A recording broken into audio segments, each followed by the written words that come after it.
Aku ini hamba Tuhan. Tunduklah padaku menurut perkataan. Maria pun menceritakan itu pada Yusuf. Namun, Yusuf adalah seorang yang tulus hati. Ia berniat menceraikan istrinya diam-diam agar nama istrinya tidak tercemar. Maria, bagaimana mungkin? Kami belum menikah. Aku tidak ingin menciptakan nama baiknya, tapi aku juga tidak tahu apa yang harus dilakukan. Aku harus berpikir dengan hati-hati.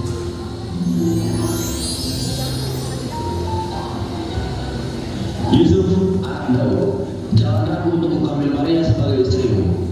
Apa yang terjadi padanya adalah karya Roh Kudus. Dia akan melahirkan seorang anak laki-laki, dan engkau harus menamakannya Yesus. Karena dialah yang akan menyelamatkan umatnya dari dosa-dosa mereka. Aku mengerti. Aku akan melakukan yang Tuhan perintahkan. Aku akan mengambil Maria sebagai istriku. Setelah 9 bulan, Maria dan Yusuf pun tiba di Betlehem. Di sana, mereka tidak menemukan tempat penginapan. Akhirnya mereka menemukan sebuah kandang tempat hewan, dan di sanalah Maria melahirkan Yesus.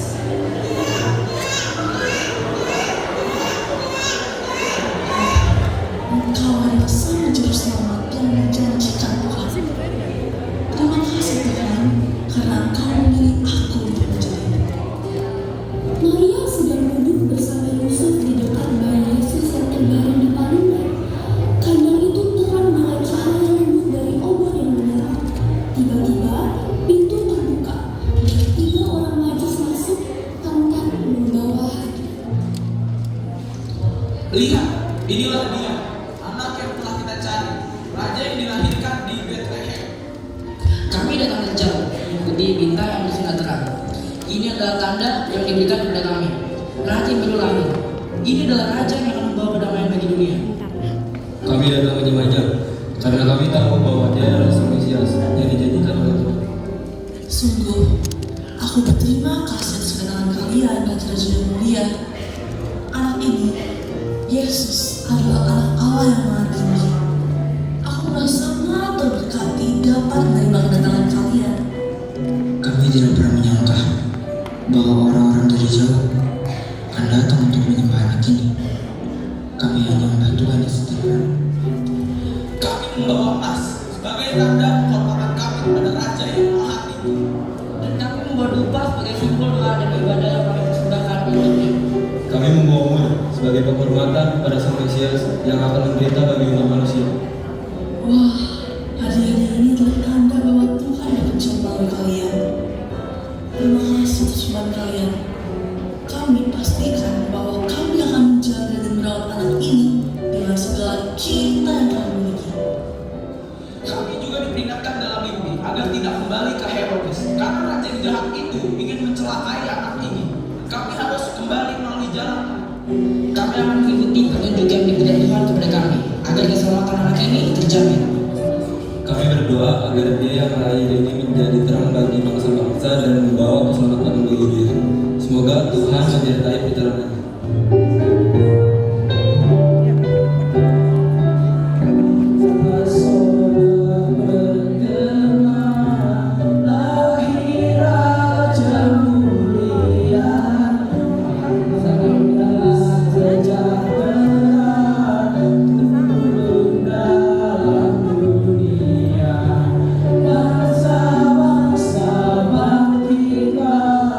Dan bersoraklah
mereka berbalik dan mulai berjalan keluar menuju jalan yang baru mengikuti petunjuk Tuhan. Yesus pun tumbuh menjadi anak yang baik, anak yang manis dan penuh roh. Ia pun menyentuh umurnya yang ke-30 tahun. Ia datang ke Sungai Yordan.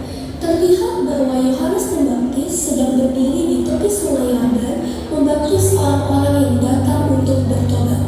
Mereka mengakui dosa-dosa mereka dan menerima pembaptisan sebagai tanda pertobatan. Pengikut Yohanes juga berdiri di sekitarnya. Bertobatlah, karena kerajaan Allah sudah dekat. Persiapkan jalan bagi Tuhan, luruskanlah jalannya. Orang-orang datang untuk dibaptis. Tiba-tiba, Yesus datang mendekati Yohanes. Tuhan, Engkau yang datang kepadaku untuk dibaptis. Seharusnya aku yang dibaptis oleh-Mu dan Kau datang kepadaku. Biarkanlah hal itu terjadi sekarang, karena demikianlah seharusnya kita memenuhi seluruh kehendak Allah. Baiklah, jika itu kehendak Allah, aku akan melakukannya.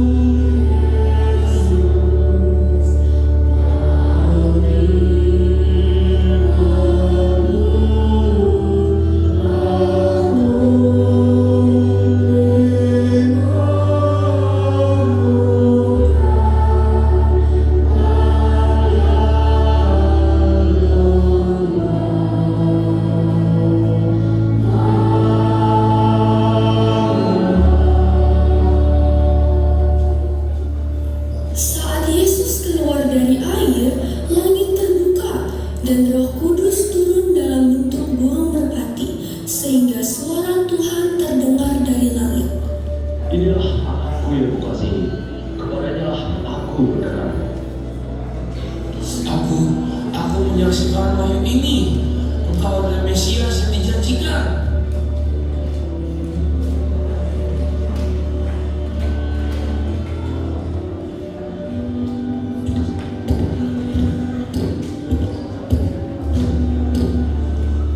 Sekarang aku tahu bahwa Yesus adalah anak Allah. Aku telah melayani Tuhan dengan setia.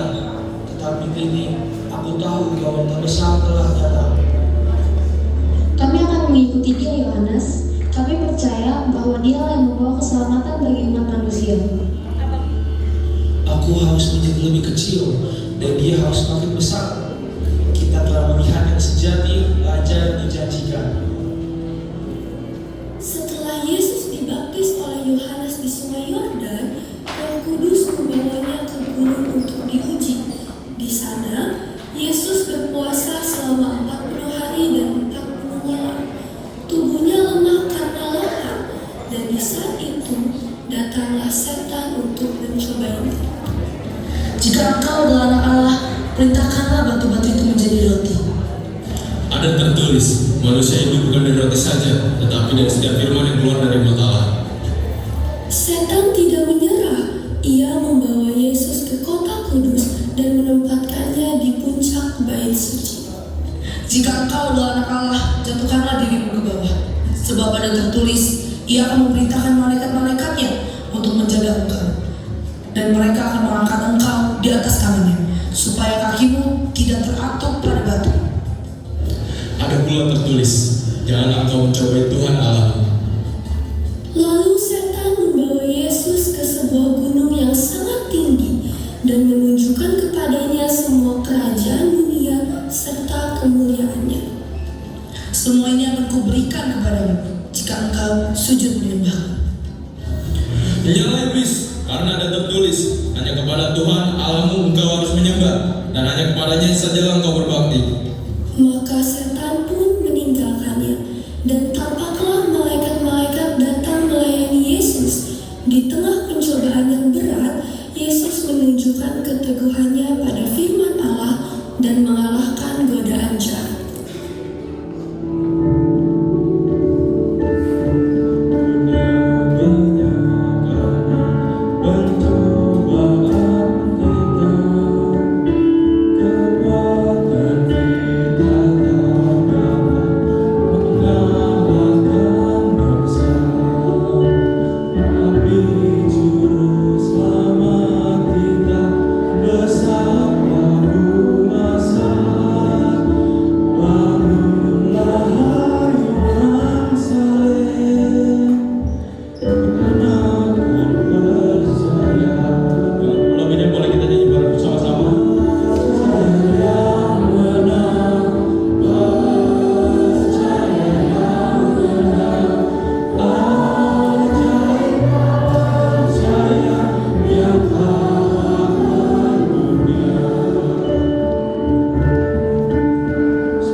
Di pantai Danau Galilea, terlihat ada Andreas dan Petrus sedang memperbaiki jalan mereka setelah menangkap ikan.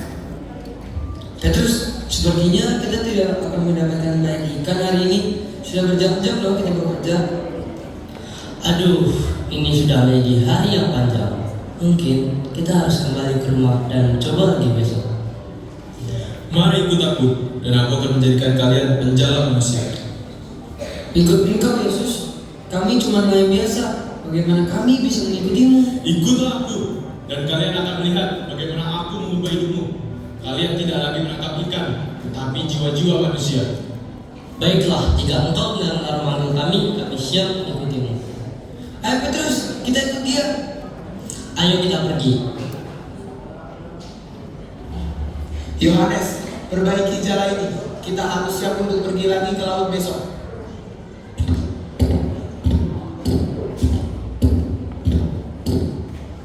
Mari ikut aku, dan aku akan menjadikan kalian penjala manusia.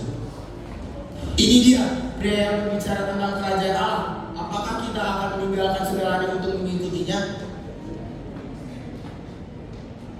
Kami percaya bahwa ini adalah panggilan yang lebih besar. Yakobus dan Yohanes pun meninggalkan perahu mereka dan mengikuti Yesus. Pak, jumlah ini tidak sesuai dengan catatan. Saya harus memeriksanya lagi.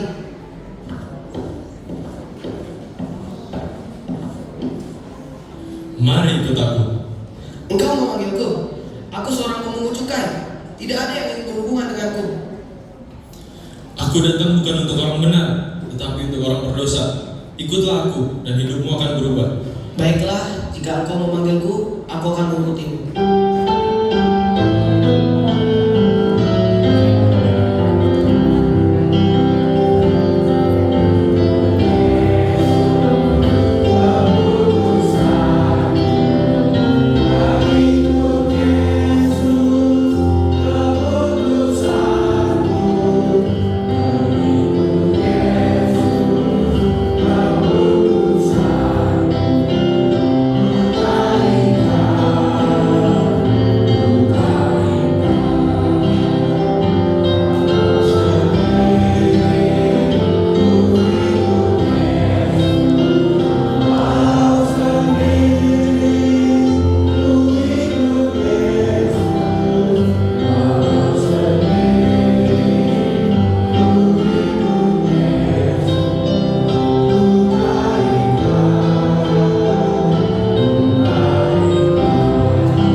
saudaranya, dan Yakobus anak Zebedeus, dan Yohanes saudaranya, Filipus dan Bartolomeus, Thomas dan Matius pemungut cukai, Yakobus anak Alfeus, dan Tadeus, Simon orang Zela, dan Yudas Iskariot.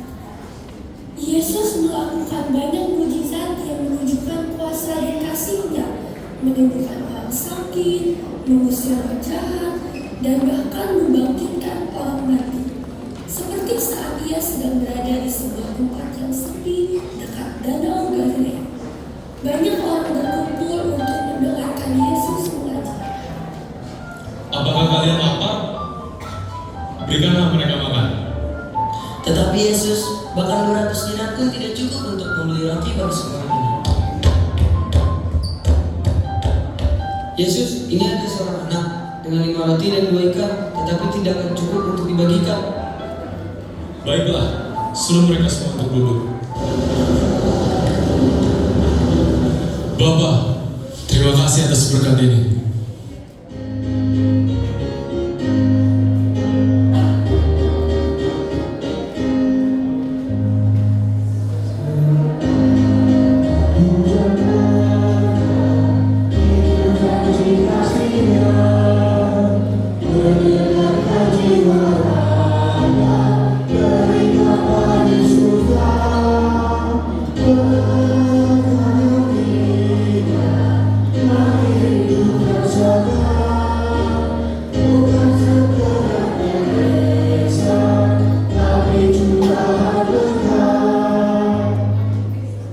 Ini luar biasa.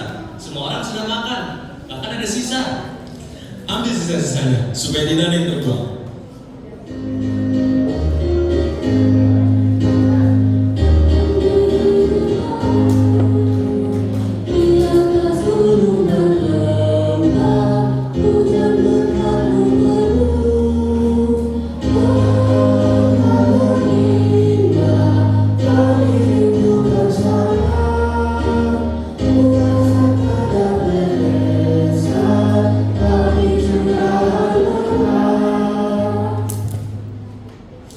Ini adalah tanda dari kasih dan kuasa Tuhan. Jangan hanya mencari makanan fisik, tapi juga roti kehidupan yang aku berikan. Banyak orang mulai membenci Yesus karena ajarannya yang menentang tradisi dan otoritas agama pada saat itu. Mereka yang tidak setuju dengannya mulai merencanakan cara untuk menjatuhkannya, dan akhirnya membawanya ke pengadilan dengan tuduhan yang palsu. Meskipun Yesus tidak bersalah, Dia diadili dan dihukum mati sebagai bagian dari rencana keselamatan Allah bagi umat manusia. Aku tidak menemukan kesalahan apapun pada orang ini. Dia tidak bersalah. Apa yang harus kulakukan dengan Yesus yang disebut Kristus?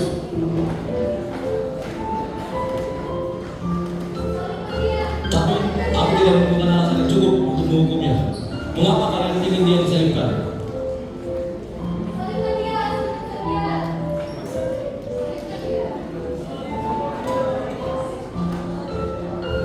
Baiklah, sesuai dengan kebiasaan kita, aku akan membebaskan satu orang pada saat Paskah. Apakah kalian ingin aku membebaskan Yesus, Raja orang Yahudi, atau Barnabas, seorang bandit?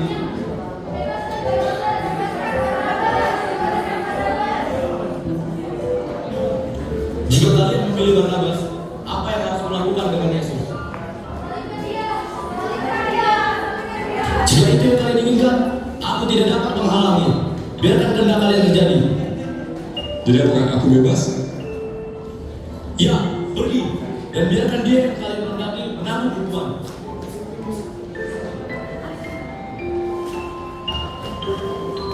Yesus ditangkap oleh pengawal dan diambil untuk menjalani hukuman salib, sementara Barnabas pergi bebas.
membuka jalan bagi kita untuk memperoleh keselamatan dan rekonsiliasi dengan Allah. Meskipun kematiannya tampak sebagai akhir yang tragis, itu adalah awal dari kehidupan baru bagi semua yang percaya kepadanya. Pengorbanannya di salib mengingatkan kita akan kasih Tuhan yang tidak terbatas dan harapan yang tak pernah pudar yang ditunjukkan